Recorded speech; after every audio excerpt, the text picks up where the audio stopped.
Welcome back to a brand new episode of the MMA Beat. It is Thursday, June 16th, 2016. Hello again, everyone. I'm ARIEL HELWANI inside our New York City studios. Apologies for missing the last 2 weeks, but we are back in a big way. And how about this? For the first time in this show's history, we're going 5 deep.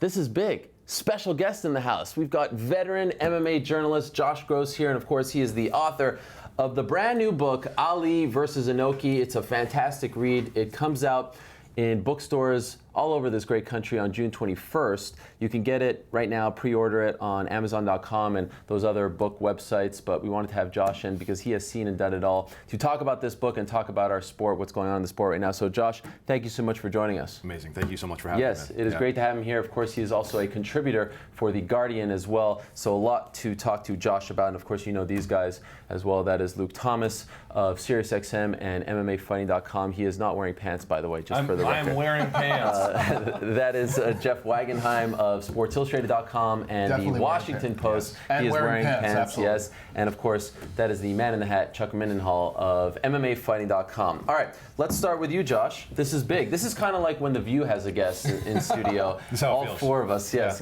gang up on the guest. This is a fantastic piece of work, and you should be very proud of, you know, all of us on the set here. None of us have written a book. So you've done something that none of us have ever done. But to me, when I found out, first off, that Josh Gross, of all people, was writing a book about the Ali versus Inoki match from the 70s that took place in Japan, I thought, wow, this is fascinating because Josh Gross is a known hater of all things pro wrestling, and this was very much rooted in pro wrestling. Why did you decide for your first book to tackle this subject? Well, it wasn't the pro wrestling. I mean, that wasn't the thing that drew me to it. Although that, as I did the research and did the writing process, I learned that really, I mean, pro wrestling was a major influence on combat sports, and it was something I was always in denial about. I talked to Dave Meltzer. I'm like, pro wrestling had nothing really to do with MMA. You sort of thought about the Japanese side, things like that. But certainly, yes, the confluence of pro wrestling and combat sports is something that's always taken place.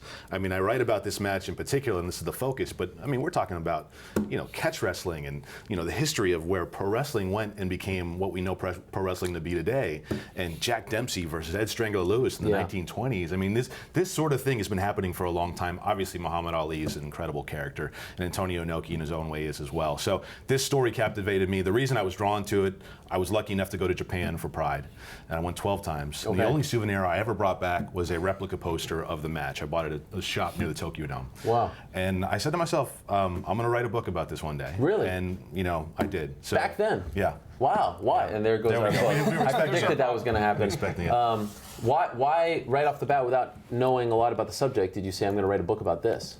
You know, sometimes I get feelings about things, and I was drawn to it, and I felt like there was a real story there that I didn't know that well, and it seemed like when people thought they knew the story, that, you know, it was always like, this is a farce, this is a dud, it wasn't really important. At best, it was a footnote in Ali's history. And the fact that it was connected to Muhammad Ali said to me that there was a lot more to it. And I think I do a really good job in the book of framing a new paradigm for this match. 40 years later, in a world where mixed martial arts is really important and meaningful, I think we can look back on this contest and say, you know what, it did have an important legacy, and the people involved really had something to do with what we know the sport to be today.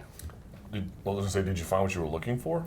Yeah, I mean, both in the writing process and the topic itself, I was really fulfilled. I was really fulfilled, and you know, I was scared to write a book. I honestly was. It's a big thing, and you know, having the freedom and the space to do that, and capitalizing on that and getting it done, yes, I was fulfilled in a lot of ways. It's 300 pages. Wow. Well, I mean, the index is intense. I didn't even realize how much I wrote about until I got the index back. 280 and some change. It's a lot. And our own Jeff Wagenheim has a special connection to this book. Well, I just was wondering, I mean, were there any people that you got to interview that you thought you really were excited to be able to... I mean, no, I can't think of anyone. All right, next question. Jeff is a character in the book, as is Dave Meltzer, as is Kevin Ioli, and other media people. I wanted to capture the night at the Budokan in Tokyo, but I also wanted to capture the closed circuit around America, and that was important. That's a pro wrestling aspect of the book, because the closed circuit events around the United States were really brought on by the pro wrestling people, the McMahon family, the WWF at the time. Shea Stadium, not too far from here, you know, almost 33,000 people came out to watch the closed circuit of the Ali Inoki match, to come watch Andre the Giant against Chuck Wepner, and that was a pro wrestling match, you know, so that wasn't a real thing. It made to look real. They had a brawl afterwards that Webner swears was real. But what I wanted to do as well was look at the business of this contest, look at the time and day. Look, this happened at the beginning of the real media age, the satellite age, right? So people could congregate in places where the event wasn't happening and participate collectively. And that was really intriguing to me. He went to one of those locations, the Liberty Theater. That's You right. watched this live. He watched it live I on watched it closed live, circuit. yes. It was his 40th birthday. It was celebrating. Wow.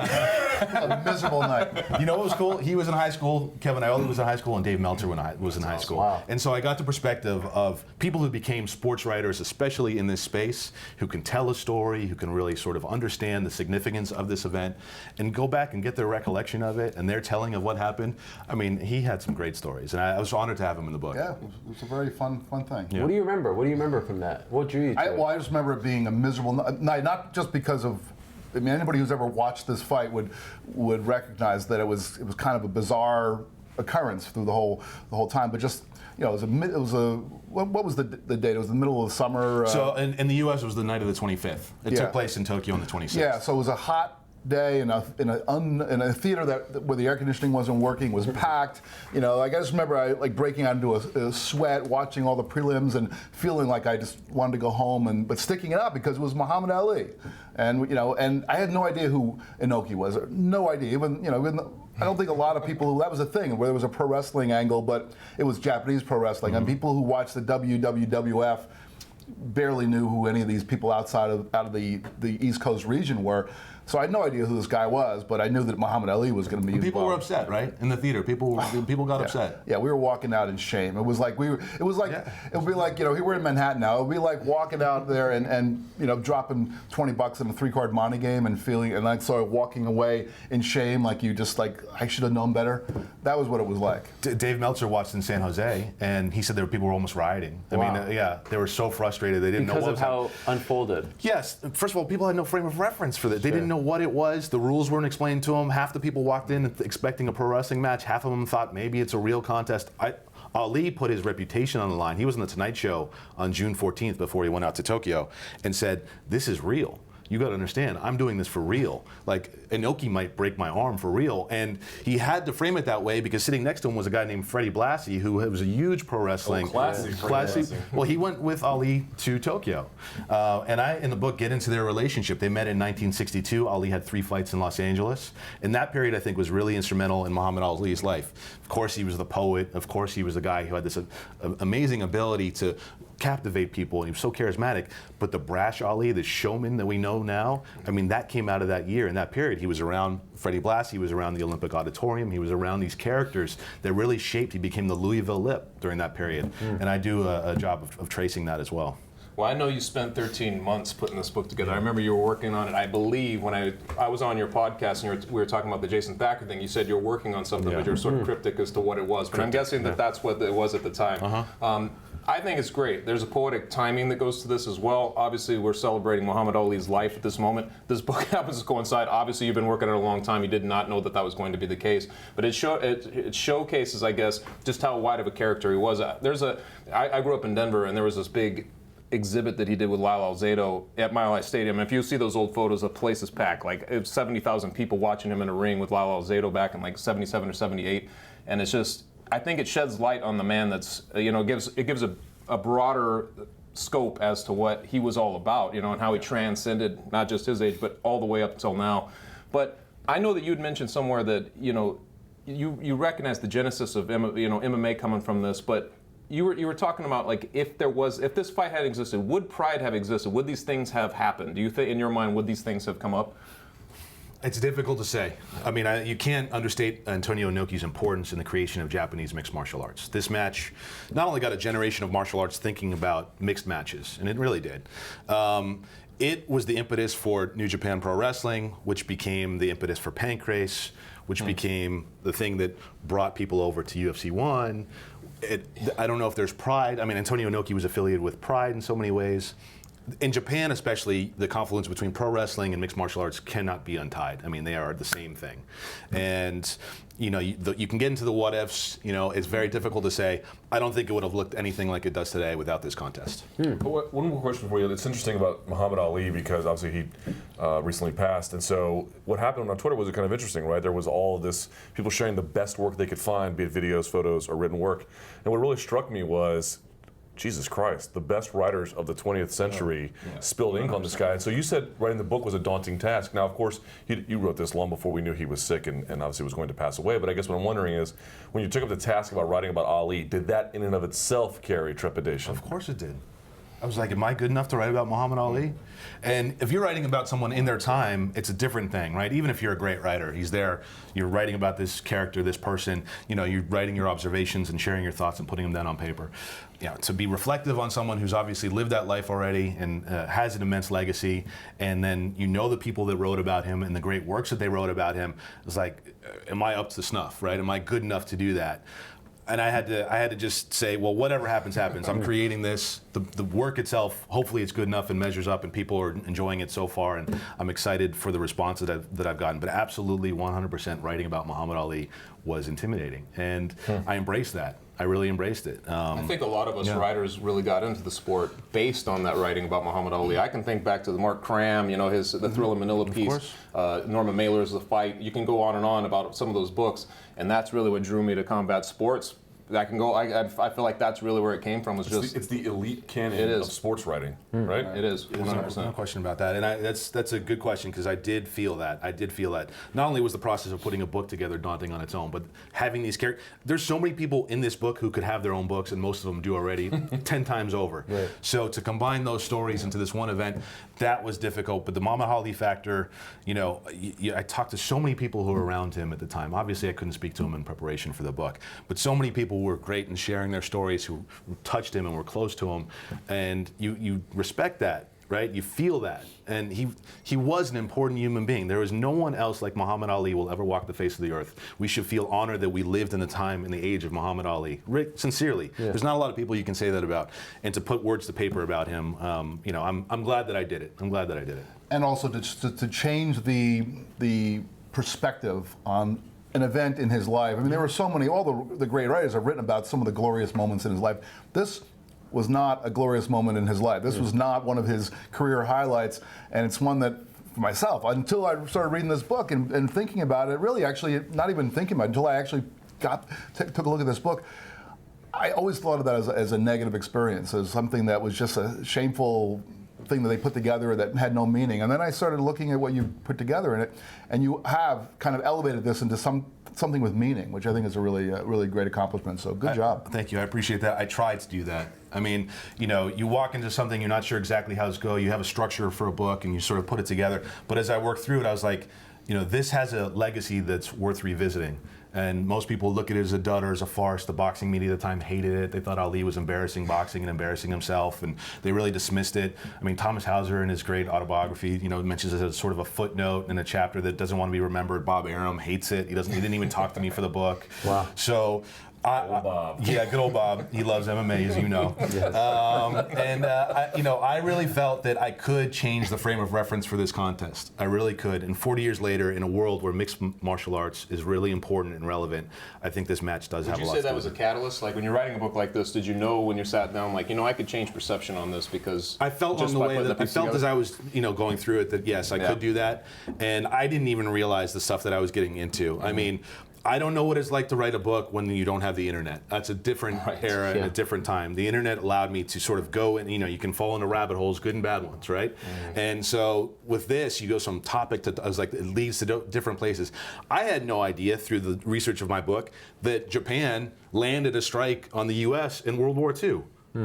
On continental United States in World War II. I didn't know that. And I only know that because they used the sumo halls in Japan to create those weapons. Wow. And I only knew that because Ricky Dozan, who was Antonio Inoki's mentor, was a sumo wrestler. And so you sort of dig into this history. And really, I mean, but that's where I went. And that's why I say, like, you look at the index, and I was like, I didn't even realize all the stuff that I touched on. Well, one other question before we move along, and I feel like we could do a 3-hour show just on this whole process. I really appreciate all this. Yeah, it's amazing. Look, it's obvious. There's an anniversary here, 40th anniversary, but he just passed away, Muhammad Ali. What were your thoughts and feelings when you know that you're about to go talk to media about this book and stuff? And I mean, wow, he's so much in the news. The funeral last week, like, how did you deal with that? Because I'm sure it was a bit of a struggle. It was. I mean, a lot of people had a reaction on Friday night, obviously, no matter where they were in the world. I felt like I had lived with Ali in some way for almost a year, writing about him and researching him and talking to people who were so close to him. And then I know that my book's coming out and it's a couple weeks. And it's like, how do I go about selling this and really hawking it? I mean, Jeff Pearlman's a great writer. I don't know if you know Jeff Pearlman. Of course. He, if you go to his Twitter, he created a little short documentary called Book Whore. Oh, I've seen it, yes. It's like a 40-minute experience of people who have written books, who have to go out and sell books. And I watched this thing, and it was equal parts amazing and terrifying, because I realized that just writing and researching is about half the book. I knew that I had to go out and sell this thing. And how do I do that without coming across like I'm trying to profit off this man's, demise? Ultimate demise. And I was real conscious that it shook me up. It did. It took me a couple days to really sort of reconcile that. At the end of the day, I felt like I owed it to myself, and I felt like I did a good enough job about Muhammad Ali and about this story that I could go out and tell his story and get paid on a book. And I feel okay with that. Well done. But you are a book whore. I'm willing to say yes, I am. I'm willing to say yes, I am. Okay, so it's amazing. He's obviously in the news because of his passing, and this is anniversary that's coming up, but he's in the news because his name is in the Muhammad Ali Act. And I know you've talked to Congressman Mullen, who is pushing this and trying to get this passed, and there's a lot of momentum all of a sudden about expanding the Muhammad Ali Act to mixed martial arts and to all combat sports. So let's use that as the jumping off point here to continue the show. Do you believe, and I know this is somewhat of a broad question, but do you believe that just expanding this to MMA, just basically saying, okay, everything that's here in the Muhammad Ali Act that pertains to boxing, let's bring it over to MMA, is that the right call? I really don't think that it is. Now, I think Mark Wayne Mullen, the representative from Oklahoma, is a thoughtful, smart guy. I definitely think he's got his heart in the right place. And I think he's doing a service ultimately because he's at least trying to push forward the conversation. Remember, these are just in committees. There is a ton of markup that could happen. There is a ton of changes that could happen to this act. He's often described it as merely a framework, that what you see now, all of this is amenable. What he just wants to do is get to a finish line where we get to a more equitable point. And when you zoom out from that macro perspective, there's very little of what he's saying that is objectionable. When you get to the nitty-gritty, however, when you go back and you look at the time in which the original, the Boxing Safety Act, Professional Boxing Safety Act 1996, and then what happened ultimately in 2000 with the Muhammad Ali Act, you look at the way the bills were written, they start out first by describing the industry by which they intend to regulate. Sure. It is a different planet that they are describing. And when you take the language that he is trying to adjust and bring it over, number one, I don't know that it would work in terms of the consumer interest, but two, there's a ton of ambiguities. Like, they call for these sanctioning bodies to help create these matches, but the act itself doesn't call for the creation of these sanctioning bodies. Yeah. There's a ton of problems. I think the only thing for me is what this act really needs to reconcile. This is the UFC's genius. Their product is super closely aligned with consumer interest. That's why fans are such diehard UFC fans, because the UFC puts their finger to the wind, and they get it wrong sometimes, or they go over fan interest. But they connect the dots. You can draw a straight line to it every single time. This act changes that. The architecture of it, the delivery of these fights, everything. So for me, if you want to get the people on board with this, and you're getting out of committee is a different challenge, they need to reconcile that. Yeah, I share a lot of your sentiments. I do think that there's a lot of good there. For example, opening up the books, sharing all that. But Jose, real quick, not to put on everyone's time, even that's not that great, because that's only what they can deliver to you before the fight. So projected ticket sales, no pay-per-view numbers, nothing. Like, it does. I'm not saying it's not beneficial, but that in and of itself isn't going to get guys paid. Yeah, I've often felt that the quote-unquote sport that is most like mixed martial arts is pro wrestling. WWE is the UFC, WCW is, whatever, Bellator, whatever. Of course, WCW no longer around, you know that very well. You want a little admission?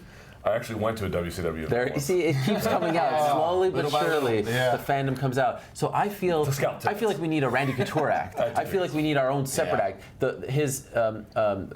Congressman Mullen's heart is in the right place, but I don't feel like it's apples to apples, and I feel like he's going to meet a lot of roadblocks along the way. Do you agree?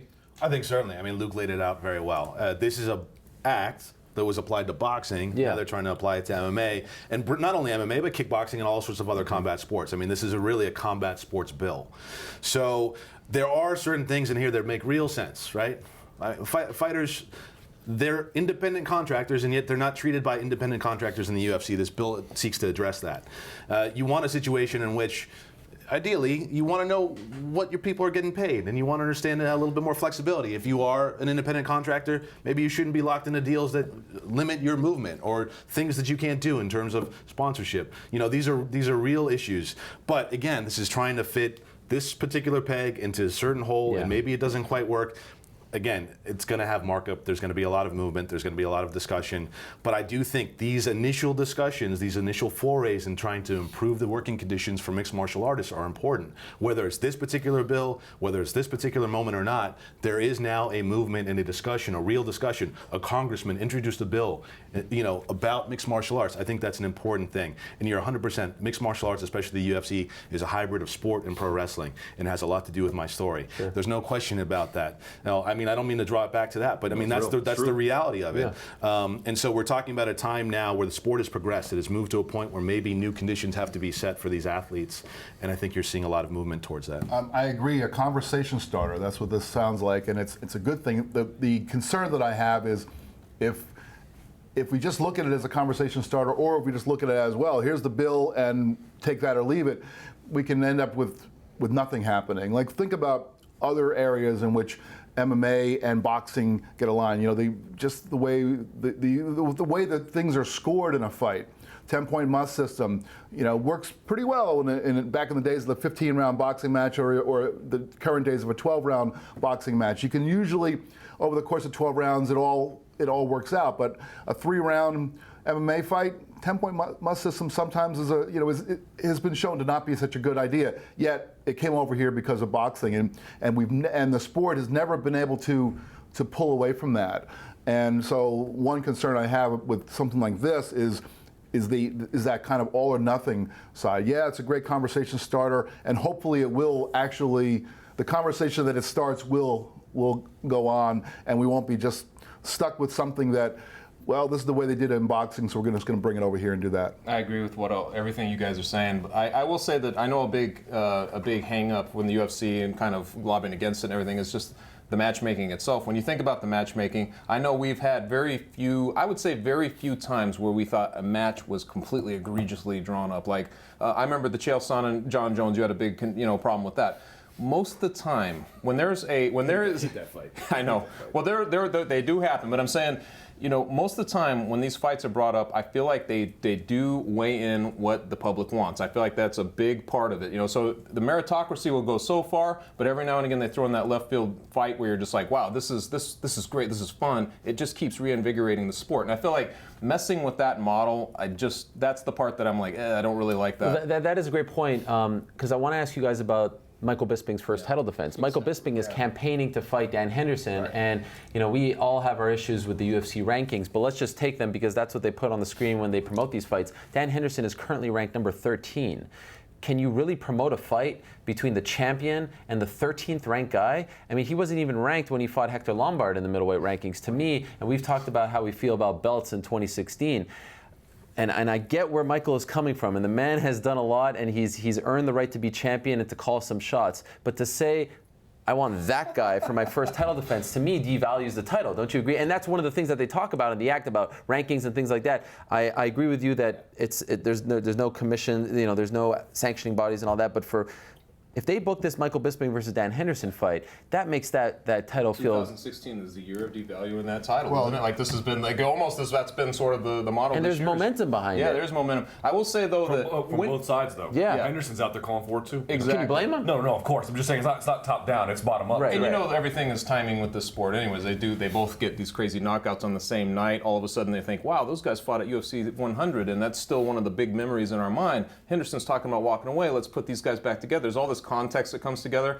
and again, it's one of those left field things. What I want to see it, I heard him on your show, and I have to admit, I sort of moved towards it a little bit more than I thought I was going to, but I'm not sure that would be the best thing. But then again, if he's going to go fight like Chris Weidman, say in New York, that seems like a crazy stretch too, doesn't it? The Why? guy coming off a loss, you know, he's fair. coming off the loss and putting him in giving all the advantage to Chris Weidman and MSG, say, or something like that. And then you get guys like Jacare and everything. So it's like, how do you weigh this out? My thing with him is I feel like, why not throw it out there at this time? I feel like, you know, he's, how would you say it? Like, he's basically a guy I don't think any of us really envisioned would have this belt. So why not see what else you can get from it? And if you can get that Dan Henderson thing, and it makes sense for those guys, good for him. But I did like his GSP But idea. look at, but let's really break down what we're talking about. We're talking about, on one hand, a fight, on the other hand, a title fight. Michael Bisping and Dan Henderson, I'd be fine with seeing that fight, but they had 7 years to make that fight. I mean, that fight, that first fight was 7 years ago. They had plenty of time. Bisping had plenty of time to campaign to get back at Dan Henderson. If it was that important to him, there was a lot of time for that to happen. Now he's a different guy. Now, once he puts that belt around his waist, and I know people get tired of listening to me bellyache about this over and over again, but once you become a champion, once there's a title on the line, it's a whole different animal. There has to be something there. Otherwise, why even bother having championship belts? And maybe that's where this Ali Act works back into it. There should be something. There should be some, the meritocracy. There should be some kind of consequence behind title fights. Well, I mean, you talk about devaluing belts, right? The UFC is devaluing its own belt when they call it an award on a night to the best fighter. Yeah. They don't really care. I don't think that they do what suits them in that moment. So if it suits them to put this Dan Henderson fight together because they can promote it and put a nice shot of Bisping in a red coat because it's a meme and he's getting his face knocked off and that helps sell the fight, then of course that's going to work for them. I feel bad for a guy like Jacare, who deserves it clearly, who I think would beat Michael Bisping, quite honestly. I don't know that Dan Henderson at this point in his career is going to beat Michael Bisping, and I see why Bisping would want this fight because 100%. It makes more sense to him. It's also a fight that he can promote and sell, and for him it's a bit of vengeance, and that's Bisping. That's one of the things we love about this guy. So, the UFC always walks this line. What do the fans want? What do we want? What works best for the fighters? Generally I think they get it right, but sometimes they don't. I think if they stick in Dan Henderson at this point, he might retire. What are they going to do if Dan Henderson wins this fight? That's the issue. He said that this could be this is a perfect last fight. If you're the promoter, for a title fight, no way. Now you could say to Dan, 2 more fights. If you win it, you have to defend it, and maybe then you could take the gamble on it. Because could he really win 2 more fights against elite contenders? I have my doubts about that. Yeah. But if he's just going to retire, win or lose, no, I mean it's a non-starter. The belt is even more devalued. The belt. What does it mean? I mean, why do they even have belts? What is the? I mean, I know I can answer my own. I know I can answer my own question. I realize that. But what does the belt really mean? There are superstars in the sport, and is John Jones a huge star? He's not a champion. I know he's got that interim thing, but no, he's a champion. Yeah, we all kind of view him as such. He's the champion. Well, when I used to talk to people, as far as he's the best fighter in that division, he didn't lose his belt. Right, but he's not the champion in honor. I mean, he's not the guy. So when I used to why talk even to have people a belt? about why I love this sport so much is because one of the things that MMA had or the UFC had that boxing didn't was we all knew who the 5 champions were when it was just heavyweight to lightweight. It was very easy. It was very clean. Yeah. And now the waters are getting very muddy. Okay, so how about this George St. Pierre idea? When it's presented... Can I was like, before we pivot, yeah. Can I make one last point about this Ali Act and we can put it to bed? We're coming back to it, but go ahead. Okay, well, all I really wanted to say was there was one sort of thing that Representative Mullen kept saying to me that I thought was kind of interesting. The sense I get is that he would remove this legislation if the UFC just decided to look for protection to become a league and then make all of the fighters employees. Right? He was like, if they do that, I don't need to do this anymore. In a sense, I think he's calling their bluff. He's like, if they're going to be independent contractors, then we're going to treat them like independent contractors because they're not treated like independent contractors now. Right. Or you can make them employees and give them all the protections they're in, and I'll back off. To me, he's saying you can't have your cake and eat it too. We're going to go one way or we're going to go the other, but it's going to be legislatively driven or you're going to make the right call with what your organization's actually doing. Okay, so then let me quickly address this. I mean, this talk of the UFC selling, it's gaining a lot of momentum. A lot of reporters are writing about it today. Dave Meltzer, Jeremy Botter, Forbes put up an article. I put out a couple days ago that it's progressing. I mean, this is a real thing. You've been talking about it for a very long time. Absolutely. If you're the UFC, if you're Lorenzo Fertitta, you're a very smart man, you're a very smart businessman. You look at all this stuff, Ali Act, USADA sticking its nose in our business, all this stuff is like, this is the perfect time to sell, right? Like, we've been having our way, we were kind of flying under the radar and making a lot of money for a very long time. Congress getting involved, this is the perfect time to sell. Wouldn't you agree? 100%. Yeah. Now's the time to do it for a lot of reasons for Lorenzo. I mean, I feel like he wants to go back to his casino business. This thing about the Raiders is real. Yeah. There's no doubt the dynamics of what their business was, what they created, is imperiled. I mean, whether it's from Congress, whether you're talking about fighters coming together for a potential association or union, whatever it is, their business dynamic is going to be changed in the future. One way or another. They've had the best of all worlds. For it to change and shift now, and for it to potentially be a situation where things aren't as sweet as they were, where they don't have the control that they did, where the dynamics of their business have shifted to the point where the money's not the same anymore. Maybe it's just not as fun as it used to be for them. Maybe, I know this has been a progressive talk in terms of the sale for a long time. There's been no doubt about it that they've been seeking buyers for a long time. I believe that they're going to sell. I mean, I think Lorenzo wants out. I mean, I honestly believe that, just based on discussions I've had and things, the direction of their business. So it all makes sense that now is the time to do it, and I think we're seeing that. Realistically, too, I mean, it feels like they've just achieved everything they set out to do, doesn't it? I mean, they wanted to get it more into mainstream, get it sanctioned in every state. Just all the things that they set out to do, we're finally at that moment. We're at this spot right before the storm maybe starts rolling over. So I feel like we had this discussion a couple weeks back, kind of hitting on this a little bit, but I just feel like it is the perfect time, just given all of that. They're in this quiet area while there's some stuff on the horizon that's not necessarily maybe what they want to be dealing with. And if they have the types of offers that we're hearing, and we know what Fertitta wants to do, we kind of know what he's aiming to do. It's just, it's the perfect time. They're not going to find a better time than this. Yeah, when you consider the fact that they bought it for $2 million, and the return on that investment, as a smart businessman, how can you ignore the kind of money that is coming in if you do sell this thing? A lot of people ask me this. I don't know how to answer it. I don't know if any of you know how to answer it, but I'll ask you it anyway. People say, is this a good thing? Is this a good thing? I mean, for all their faults, the Fertitta brothers and Dana White helped resuscitate this sport, right? It was in a very, very bad spot, and they lost a lot of money before it went back up. Is this a good thing? I can't answer that question. Do you guys have any way to answer it? And also, how good for who? Right. It's great. It's great if you're Dana White and Lorenzo Fertitta. You're about to get paid. Right. So it's great for them. Don't forget about Abu Dhabi. Yeah. Right. Flash Entertainment. Right. They're going to get a big check too. They could use it. Yeah, they could. They didn't really change a whole lot, did they? But okay, so it's going to be good for them. It's going to be good maybe for potential fighters who have sour relationships with them. It might be bad for the consumers if the new matchmakers, if it winds up being that way or something, maybe they retain Joe Silva. But I'm just saying all the moving parts. But when you ask, is it good? The question is, who is it good for? Sure. And you're going to get a lot of different answers depending on how things go. Yeah, I think that remains to be seen, really, and this story continues to evolve. Okay, so let me ask you about this George St. Pierre thing. You put out the idea. John Danaher was hinting at this, and there's some whisper. We've all known that he's been thinking about a comeback, and he hinted that MSG is something that interests him greatly. This idea that he comes back, he has 19 wins inside the octagon, Bisping has 19 wins. It's not only for the middleweight title and George St. Pierre's return, but it's for the title of most wins ever in UFC history. All this stuff, he's obviously skipping the queue at 185. I think a lot of us would argue that he could still be the best welterweight in the world. Do you buy a George St. Pierre, Michael Bisping fight, or does this... Couldn't care less. Couldn't care less. No. Doesn't do anything. If GSP fights, I want to see him at 170. Okay. I want to see him fight Robbie Lawler if Lawler holds on to the title. That's the fight I want to see. Interesting. Okay. That's where he made his name. That's where he owned the division. The legacy that was left by Matt Hughes and was picked up by George St. Pierre, I think, is really important. Him at 185 does nothing for me. What about you? I've been in the camp of not wanting to see him come back, but if we're going to assume that he is going to come back, if he does come back, I just wanted to see him get big fights. I'm not that interested in a GSP title run. I'm interested in seeing him come back to fight big fights and make some money. And if he fights Bisping, here's the thing about the Bisping thing. It would be just like Dan Henderson getting a title shot.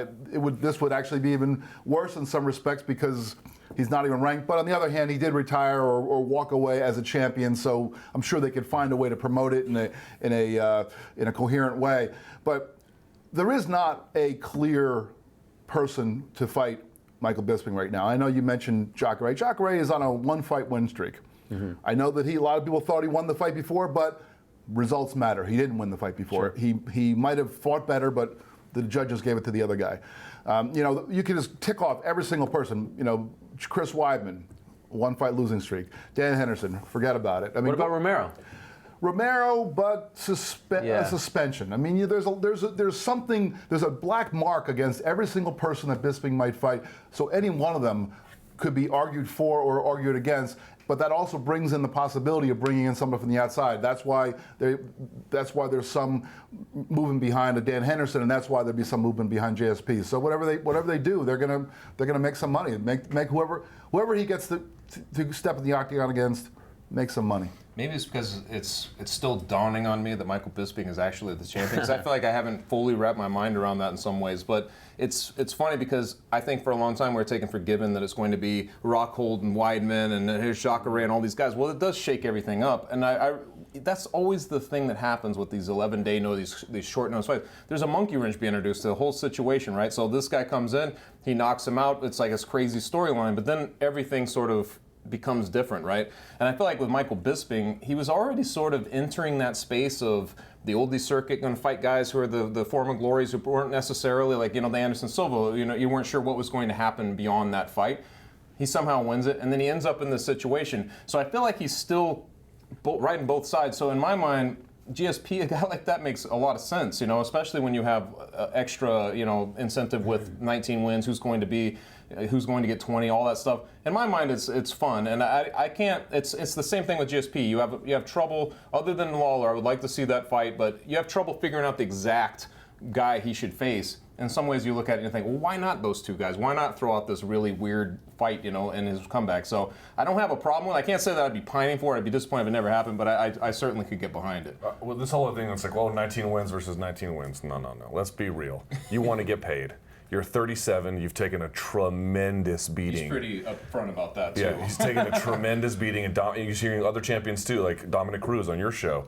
These guys get to a certain point in their career, and they're like, you know what? I've proven I'm really, really good. I would like to get really, really rich. How do I do that? Now, Cruz didn't call out for someone in another division, but this is a typical recipe, right? Jump divisions to create havoc. I'm not opposed in theory to the idea of Bisping versus GSP. It'd be something, right? I mean, it's not a horrible, it's not someone clubbing a baby seal, some terrible thing to look at, I suppose. But I'm sort of with Josh in the sense that, like, if GSP's got, like, if someone's going to come out of retirement, what gets me up?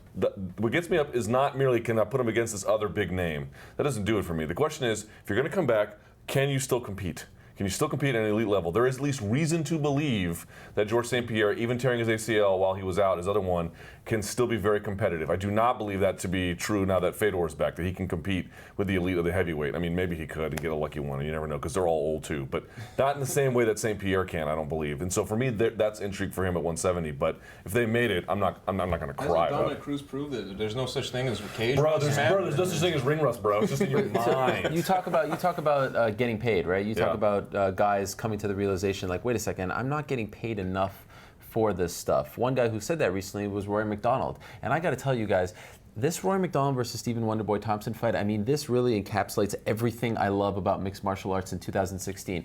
Wonderboy Thompson is like a real-life Power Ranger. I feel like he's a superhero. He says all the right things. He's incredibly good-looking. He's an amazing fighter. I mean, he's someone Settle down, Ariel. No, is there anything bad you could say about Wonderboy Thompson? No, and after that fight against Johnny Hendricks, I mean, I am in awe of the individual. Yeah. And then you have Rory McDonald, who is so close, that heartbreaking loss, who then comes out and says, I'm not getting paid enough. I'm going to ride out this contract. So they stick him in there against Wonderboy in Canada. This is, the guy who's supposed to take over for GSP's main event. If he wins, the whole thing shifts. If Wonderboy wins, he's now the number one contender. I mean, and plus, I don't know how the fight's going to go. It's a fantastic fight between two young guys.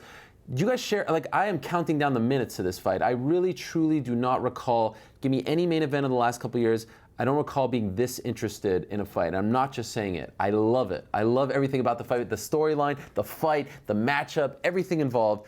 Am I a little too crazy here? Do you share? I think you're a little strong on it. Oh, God, I love it. I just love the Canadian connection. Okay, maybe. It's a great fight, and a lot of reasons to really be into this fight. It's not, I don't think, the blockbuster for, sort of. There's just so much. There's a lot. There's a lot. We can make a list. We can do that. I think there's certainly a lot of reasons to be interested in this fight. I mean, just from a pure competitive perspective. Right. I'm extremely interested to see what Rory McDonald looks like coming off that Robbie Lawler fight. He took so much abuse in that fight. Is it possible for a guy to do that and come back and still have what he had?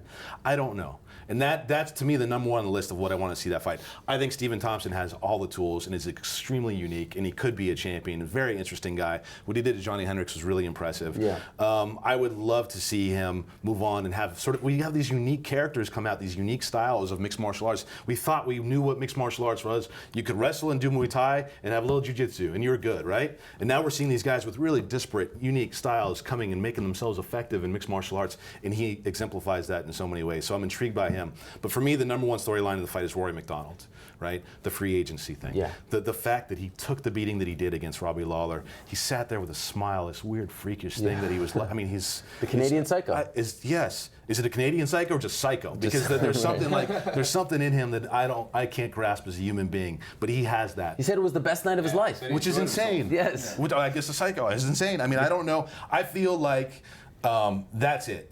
If he is at all the same fighter, then he's going to win that fight. If he's not the same fighter, then he's not going to win the fight. And that's, for me, that's the number one intrigue in that. I love this fight because you love the fight. Thank you. And partly, and the reason I frame it that way is that you are the guy who loves all the drama. You love all these fighters who don't like each other and they're getting each other's faces. These are two guys who are just gentlemen. Yeah. I mean, and so there's no, so all the storyline is kind of in the back. You know, the UFC contract and the beating that he took from Lawler and all that. But that's all background stuff.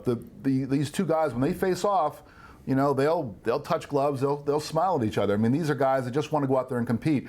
That's what I love to watch in this sport, but that's one of the things you and I have always kind of battled against, because you love all the drama. But think about this. Rory McDonald wins on Saturday. He could be the most significant free agent in the history of the sport, because usually it's loser leaves. By definition, will be. Yeah, loser leaves town. You don't beat the Wonder Boy and then leave town. You usually lose to the Wonder Boy and then you leave town. And so if he could beat him, I mean, if Bellator paid Benson Henderson a lot, and they did, what are they going to offer to Rory McDonald? The fact is, he did lose to Lawler. Yeah. He did lose. He's not walking away as the best welterweight in the world. Fair. He is big. He is young. He's an important free agent. But there's still the fact that Robbie Lawler rearranged his face and made him look like Voldemort. I mean, that's the fact, right? And so he is a wonderful welterweight fighter, and he is a wonderful guy. He's unique in his own ways.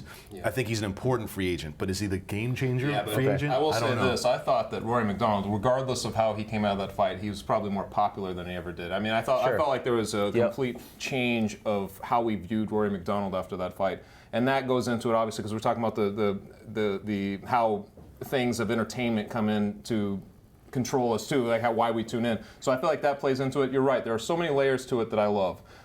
And how do we get to that? They want to make the crossroads as big as possible for these types of fights, right? And have the stakes be what they are. But you always got to look back to what these guys just did. And I felt like Rory McDonald, that fight to me, if that doesn't win you over as a fight fan, you know, I don't know what will. I mean, that sort of performance is just the kind of thing you just don't come along that. Every time you see it, and you're right, there's a big concern, like how does he come out? Does he ever want to put himself through that again? We've seen guys changed when they come out the next time after, you know, and they never recovered. They never recovered that thing that they had in them before. And then, of course, Wonderboy Thompson, he gets bumped into that main event in February, and what does he do with it? He makes it a showcase against Johnny Hendricks. To me, that's just, I couldn't have seen that coming. I just couldn't have seen him doing that to Johnny Hendricks. So you just put those two things together, and it makes for you're right. There's just so many layers to it, and it has a big time fight feel for me. Yeah, for a non-title fight, there's the star power here. Even a guy who lost, it's pretty amazing. I thought about was it like last week when Jessica Penney was fighting, and I remember leading up to her fight, I kept thinking, wow, she took such a beating in her last fight.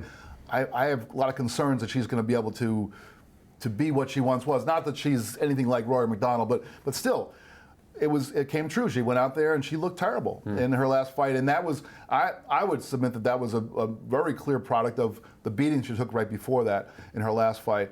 And you know, Rory McDonald, he's had some time to heal, and he's fighting against a different kind of guy, but man, you got to be a little bit trigger shy when you've gone through that. For him to be betting on himself like he is. Who wins, Rory McDonald or Andrei Koreshkov? Ooh, man. McDonald. Yeah. I would still go with him. But I would say, man, Koreshkov has just been such a monster. But that's what free agency brings us, right? Exactly. Is that a fight that really intrigues you? Would that get fans excited, that fight? Would people tune into Bellator to watch that fight? Yeah, but that's the equation. I don't know. That's Bellator's problem to solve. Rory McDonald's just trying to get money. And to your point, right? I mean, if you're going to go through, and you're going to do what Robbie Lawler does to you, and you're going to come out the other side with $70K before taxes, what?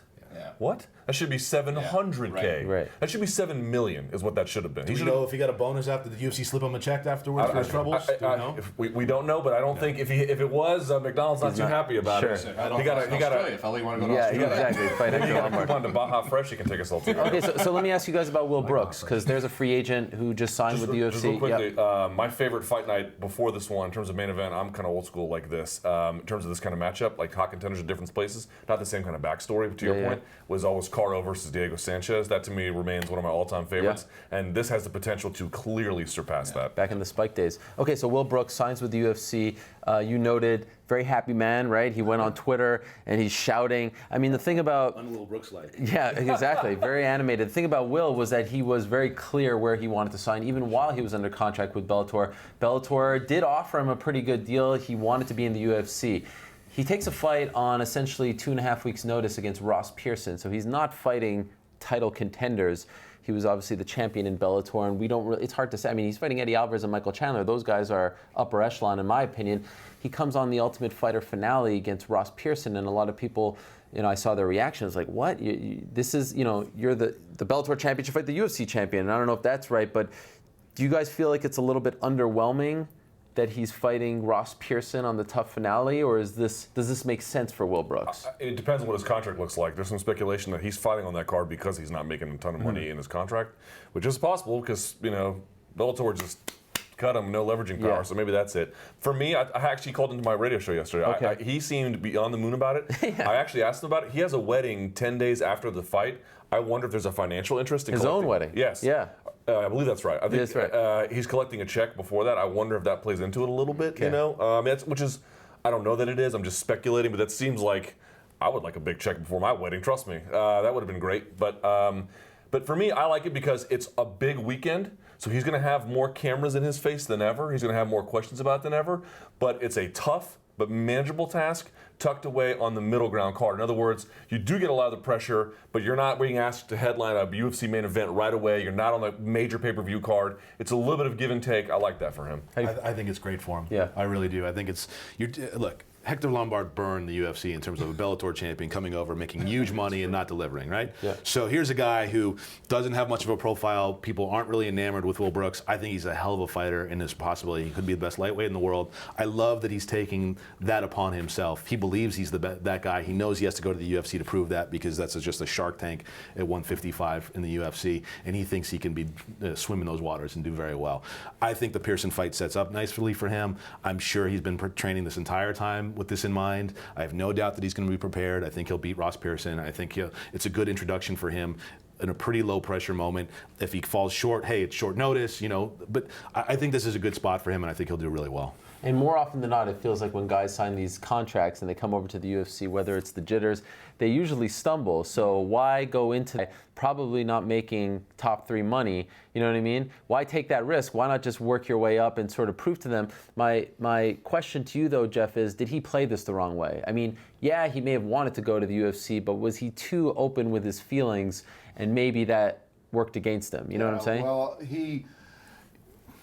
anybody in any business is not just fight business, but any business. You don't want to be you don't want the world to know that you're unhappy where you are now, because that limits your options for where you're going to be next. So yeah, if he were, I love Bellator, I want to be the Bellator champ forever, but my contract's running out, and I hope that we could re-sign. I could make, I could end my career as a Bellator champion, all that kind of stuff.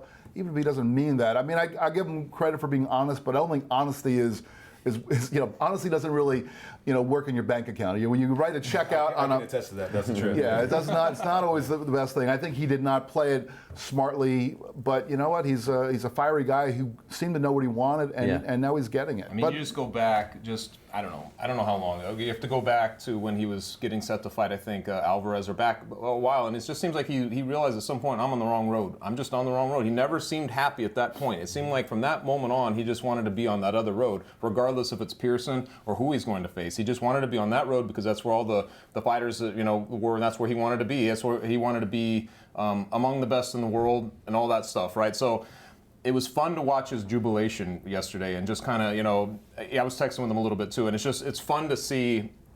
him acting that way and getting what he wants. And in my mind, I was sort of like, I don't know how the dance cards all line up. I don't know if everybody was taken, but in my mind, it was Pearson's a tough guy. You know, he's been around and he's been trading wins and losses, but you know, he's a respectable guy. It wasn't like they were giving him a no-name guy to come in there and just kind of make his UFC splash. They're giving him a guy who's a veteran. It made sense to me. I agree with the Hector Lombard thing. I feel like that's a cautionary tale now, not to stick a guy in for the reasons you mentioned. The jitters, just the difference in all the events and everything. It's a process to understand how the UFC operates versus how maybe Bellator or some other promotion does. So I like the sort of gradual thing, especially on short notice. And by the way, one thing that hasn't been brought up, credit to Ross Pearson. He was supposed to fight James Krause. This is a completely different opponent. This was a champion in another organization who's being tough guys. So credit to him for taking this fight as well. In 24 hours from now, guys, the biggest free agent in this sport will be Fedor Emelianenko. There's no doubt about that. His contract will be up with EFN. He signed a one-fight deal with them, and on Monday he said he is closer than ever to fighting in the UFC. This is a story that has been going on for many, many years. Fabio Maldonado doesn't knock him out and change all the narratives. Yeah, just wake me up when this one's over. So my question is, do you have any interest at this stage of seeing Fedor? Does it feel the same? You know, seeing Ariel, Yeah. There's an old saying, fool me once, shame on you, Okay. fool me twice. But I'm not quite sure where this applies, because how many times? We've been fooled 77 times. I mean, how many times? It's real this time. This Yeah. is, I mean, come on. It's real this time. Yeah, you think feel it's that real. way? He's going to go to the UFC. You think so? Yeah. Done deal. I believe so. There's no Vadim, there's no M1. I heard a month ago that he's going to the UFC and it's very serious, and he wants to go there now. I think he realizes his time as a top pro is done. He needs to cash in, and if there's a chance to cash in, it's going to be in the UFC. And Lucky us. look, you never know. I mean, you look at these guys and You're they have saying sort that of. about Andre Arlovski, though. Look what he did. But Andre Arlovski didn't retire and come back. Hey, That's different. If Mark Hunt gets injured, you know, they're going to have someone to fill in. I'm not comparing his situation to Robbie Lawler. Robbie Lawler didn't care about MMA. He was in his strike force. He was fighting at 185. He was collecting his checks and he was doing his thing. He knew that when he was going to go to the UFC and fight at 170, he was going to be serious again. Maybe Fedor has that in him, right? Maybe he says this is the thing that elevates him. Maybe he takes himself to a new plane. I don't think so. I think he's not the fighter that he was. He was once the best heavyweight in the world. If you argue otherwise, I think you're making a fool's argument. He was that guy. The fact is that anybody can win a fight in the UFC heavyweight division because we've seen that constantly. No one ever has held the belt more than twice. Yeah. Who knows? But he's going to the UFC. That landscape hasn't exactly changed. The same guys, when he was fighting, and the best guys are still sort of competing in that. They've been tearing each other's heads off for how many years while he's had a retirement. He's been taking it easy. He's been in politics. He's been in Moscow just doing what and he's had a couple of easier fights. So him coming back, you just never know. The same group of guys who he's going against having ruined each other literally for so long, how he fits into that landscape. I won't declare up front because of the Arlovski thing and the longevity at heavyweight, and because he is still fighting his contemporaries from 7 years He's ago. only 39. Only 39? He's only I'm 30. Mark Hunt's 42. Yeah, I know. I mean, It's crazy these guys fight that long. but this is my point. Like, I can't declare definitively he will do poorly. Of course, I cannot say this with any kind of real confidence. However, I think the excitement about him has to be very much measured until he can prove that there is something left in the tank. I think having skepticism is probably the right way How to much go. drawing power does he have? Like, historically, he's never been a pay-per-view draw here in the States. Does he sell tickets? Can you do the stadium show with him? How big of a deal is this? Everyone said the same thing about Cyborg. You know, is she really going to be a big name? It's Rousey's the bigger name. Okay, Rousey's the bigger name, and there are some bigger names inside the UFC. But the UFC machine plus Fedor, even at this later stage, especially with hardcore fan enthusiasm, will get whipped up like that. They can do big things. Now, headline UFC pay-per-view right away. I don't know necessarily. We'll see how that plays out. Although I wouldn't rule that out either. But definitely, can he make a major impact right away? Yes. I think it depends a little bit on what the UFC does with him. You know, what is their goal? Is their goal to build him into or resuscitate the star power of him and make it a longer play? Or, you know, like if you're Dana White, are you just going to want to say, let's just give him a tough fight? Because I've always said that the guy was, you know, paper. He wasn't real. Let's just give him the toughest fight. Let's let him get beat, and then we can say, yeah, see, this guy never was. Almost like I don't want to suggest it's the same thing, but one of the things, you know, this Brock Lesnar comeback. One of the things that tells me that it's a one-off is that they wouldn't give him Mark Hunt if they thought they were trying to build him back into a champion at some point. I mean, you know, he might beat Mark Hunt, but it's certainly not going to be an easy one. So with Fedor, we'll see. We'll see what the story is once they match him up with somebody. If he does indeed sign, and I don't want to be fooled for the 78th time, but if it actually happens, let's see who the other guy is. Well, Josh, let me ask you about Brock Lesnar, because we are running out of time. He is coming back, as you know, and over the last week or so, a bit of controversy has come up surrounding Brock, and I'm not talking about the fact that he made the smart decision to rep Canada in the cage when he fights. This is the smart decision. This It's third world healthcare over there in Canada. Unbelievable. Perplexing. No, it's this exemption that he has received from USADA, and we are approaching the 1-year anniversary of USADA and the UFC getting in bed. Now, it came into play July of last year, but it really came into play in October. They gave him a 3-month grace period. But now we come to find out that because Brock Lesnar wasn't a part of the UFC when the USADA deal came into play, that he does not have to play by the same rules as, say, I don't know, Rory McDonald. If he retires and comes back in a year, he needs to give them this 4-month grace period where he'll be tested and kind of put on the same schedule as everyone else. This does not apply to Brock Lesnar. That 4-month deal is not in play, and he was given this exemption. Mark Hunt was very upset, although I think he was a little bit misinformed and kind of backtracked on his comments. Do you feel like this is right? Like, don't you feel like, okay, this is the new era, everyone has to play by the same rules? If Chael Sonnen comes back, he doesn't have to play by these rules. If GSP comes back, that seems wrong to me. What do you think? Well, I think we can all trust the WWE wellness policy, right? I mean, Yeah, I think that all works. Look, I mean, if you read the USADA deal with the UFC, it states clearly that they, under exceptional circumstances, they can make a moment where they decide, no, you don't need that period, and we can test you how you want. So For Mark Hunt, you're pissed. I don't think Mark Hunt cares. Yeah, that's true. I don't think Mark Hunt cares. I think he'd fight an elephant. It doesn't really matter. So I think maybe some competitors could be really annoyed by this. I think some fans can, bitch at the UFC about this or USADA about this. But it's stated plainly in their language that the UFC calls the shot on it. Yeah. So I don't see a lot of the controversy, quite honestly. I think if you're talking about someone like Chael Sonnen, who has an enormous history of doping, who's an admitted doper, who's been pretty egregious about the whole thing, then maybe you're talking about something where people can be rightly pissed off about it. Lesnar's history is not altogether clean. It's not altogether clean, certainly not. But I think you got to trust in the fact that USADA's testing him now, and that they have to do that in the lead up to the fight, and that assuming that's on the up and up, and I have no reason to suspect it's not, then things are clear. So let me ask you, a year into this deal, essentially we're almost there, it's been a mixed bag, right? Even last week, the Chad Mendes situation, we haven't heard from Chad. We don't know what he tested positive for. We have no idea. It could have been a supplement. It could have been steroids. We have no clue. The Romero thing, the Tim Means thing. I mean, what kind of grade would you give this relationship thus far? Has it been? How would you describe it? I think it's largely been an improvement. I mean, there's no denying. I mean, look what happened with Texas and Kimbo, and you're just like, Jesus, like that's what we were. I mean, that's of course even by state commission standards, that's lax. Okay, so that's not like the standard for state commissions, but still not too far removed. They're all kind of in that same cluster of quality, and this is a clear upgrade. There's no doubt about it. I'm still very skeptical of a lot of things that relate to anti-doping in terms of 4-month exemptions and to what extent they really have an impact. But I do believe USADA has been a clear improvement. I do believe they're on the right path.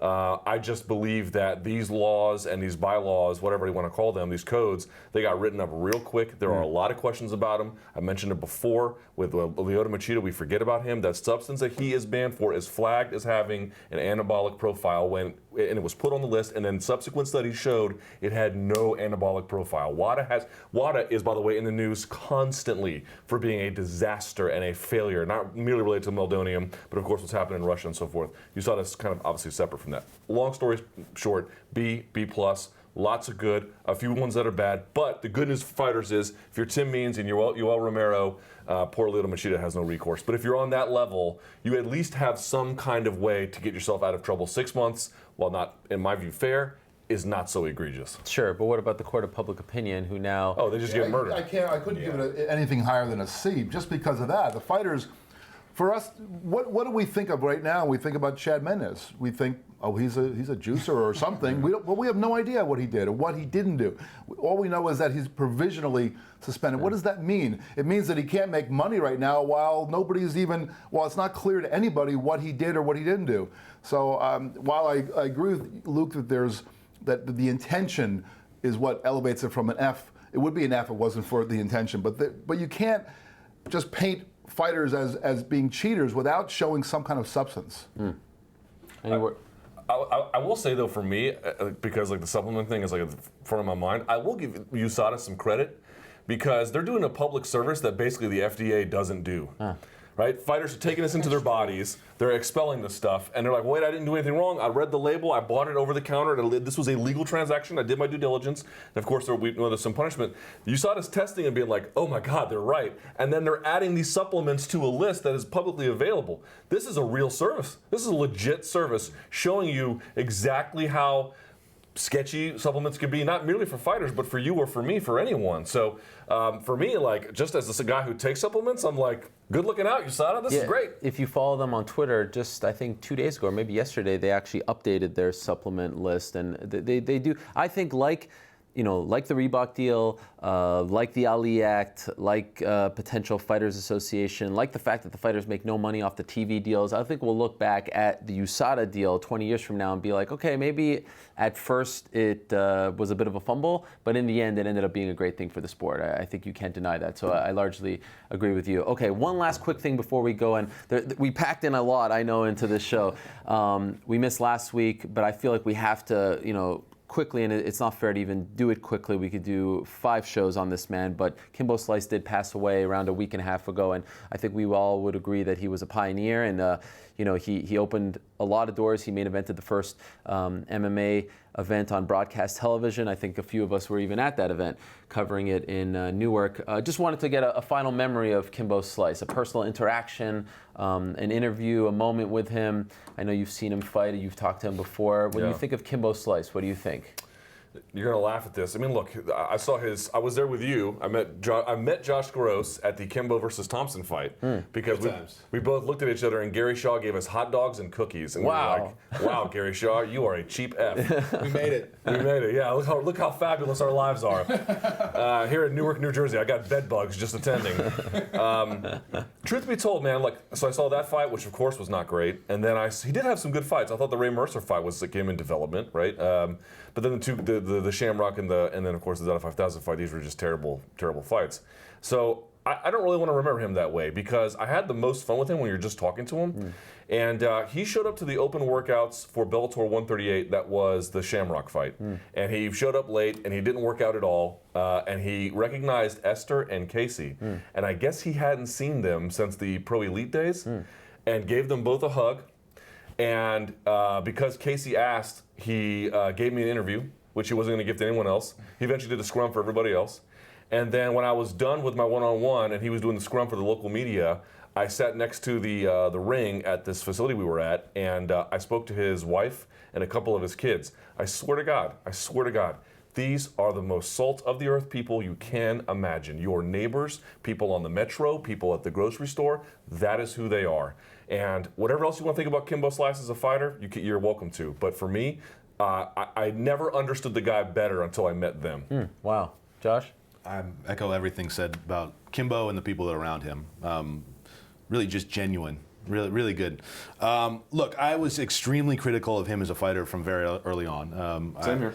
I wrote for a piece for Sports Illustrated. That's when we actually met at the Newark card.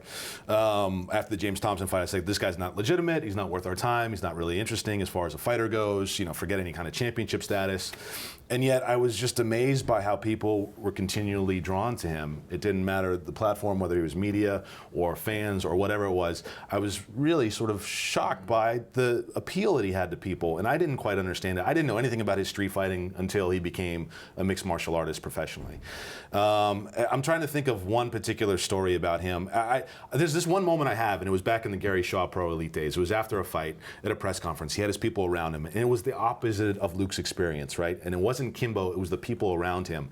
And it was the Gary Shaws and the Jared Shaws and these sorts of people who were trying to engineer this scary character, Kimbo Slice. Oh my God, be fearful, he might be coming for you, sort of thing. And I had the audacity to ask a question like it was out of line. A little Gary thought it was out of line. He tried to check me on it.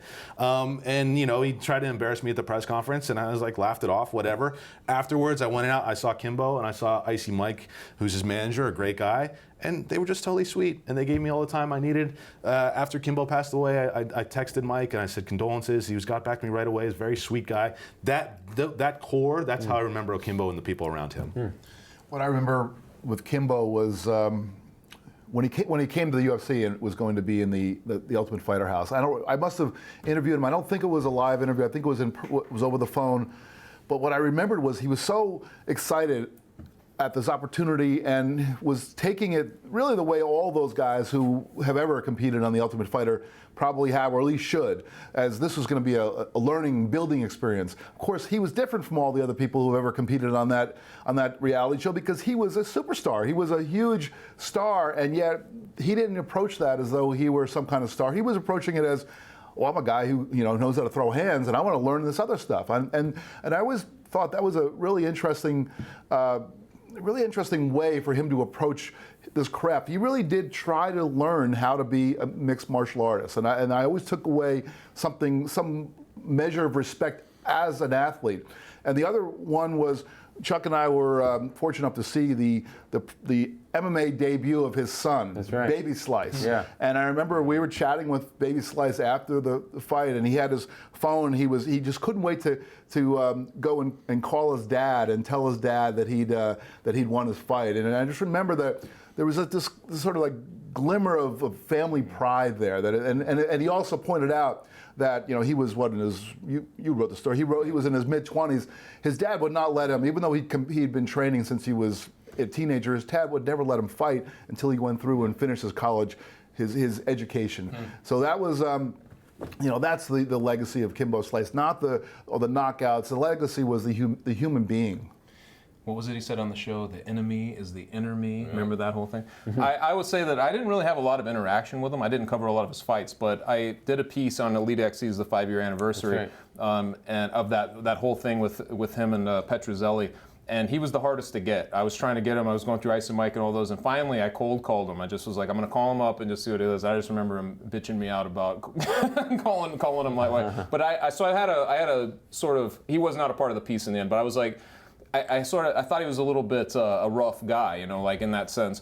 But I soon realized that he really wasn't. When you talk to the people who really knew him, you just realize that how he operated, it was a very specific way. I was going to actually bring up that exact thing, like seeing his son fight. And seeing his son afterwards, how much respect he gave his dad, how he told him that his dad sent him to college, wanted him to be a photographer, put him in San Francisco, all the things that he did, and wanted to give him a different life, not to be a fighter. It was almost like he fought just so he could give his kids a better life, and that's how it was conveyed to me. His son wanted to follow in his footsteps and all those things. So I just thought that really shed a different light on Kimbo Slice, and that's my lingering thing. Is just I feel like he was a guy who. He had his head on straight. He was a very affectionate guy with the people that he loved, and I think that's what people are realizing in the aftermath of all of this. I'll add one quickly. The first major MMA event that I ever covered in person was that Newark show on CBS. That's where we met for the first time. And what a spectacle that was. What an introduction to the sport. I had been to others, but that was the first big one. For a year and a half or so, the UFC wouldn't credential me. So, this was, I'm very thankful. How times change. I'm very thankful to the Elite XCs and Afflictions and IFLs of the world that they were around back then. The first major story that I broke was that Ken Shamrock had pulled out of that fight, just hours before October 4th, 2008 in Florida. And that was a surreal scene to be a part of that. Petruzzelli comes in, knocks him out. And I'll never forget being at the press conference, the post-fight press conference, and everyone was flipping. I mean, the Shaws were there, Jared, it was complete chaos. It was chaos in the arena. It was chaos at the press conference. And I will never forget Kimbo showing up to the post-fight press conference with a mouse, around his eye and just handling it like a pro. His entire world, they were all freaking out around him. But he was as cool as can be. He was humble in defeat. He was saying all the right things. And I was like, I can't believe, and that ended up being the last fight ever in Elite XC's history. I can't believe how everyone is reacting about this around him in such a frantic way. And he was just, it's going to be all right. It's all good. And he was a gentleman to Seth, and I really gained a lot of respect for him that day. It's going to be all right for me. Elite XC, sorry about that. Well, he was right. He was right. The guy went on to do big things past that. So. And he was so cool, man. He was really a cool guy when you got to talk to him, and the antithesis of what his exterior would suggest. I mean, like you said, a teddy bear. He became everyone's hero. Yeah. I remember on Twitter, last thing about this, he passed away too. One of my favorite rappers ever was Sean Price. And when Kimbo fought Ken Shamrock, I remember Sean Price, and he looked sort of like Kimbo a little bit. He tweeted, he goes, I like Kimbo because Kimbo reminds me of me. And when Kimbo died, his wife, who owns his Twitter account, retweeted that tweet again. Wow. It was kind of cool. Wow. All right. Well, we are out of time. Josh, what a pleasure. Thank you. Good for luck having with the me. book. Amazing. Good times. I'm going to Again. give it 1 star on Amazon.com. Just warning you now. All right. So if you see the 1 star, it's Luke. There's no one else. Luke. The book is called Ali versus Inoki, the forgotten fight that inspired mixed martial arts and launched sports entertainment. The author is veteran MMA journalist Josh Gross. It is out in bookstores this Tuesday. You can get it on all of the book sites out there, websites, Amazon.com and the like. So I wish you the best, my man. Congratulations on this, and thank you for joining us. Thank you. That is Josh. That is Luke. That is Jeff. That is Chuck. I am Ariel. Thank you so much for watching the show. Enjoy the fights this weekend. We'll see you next week.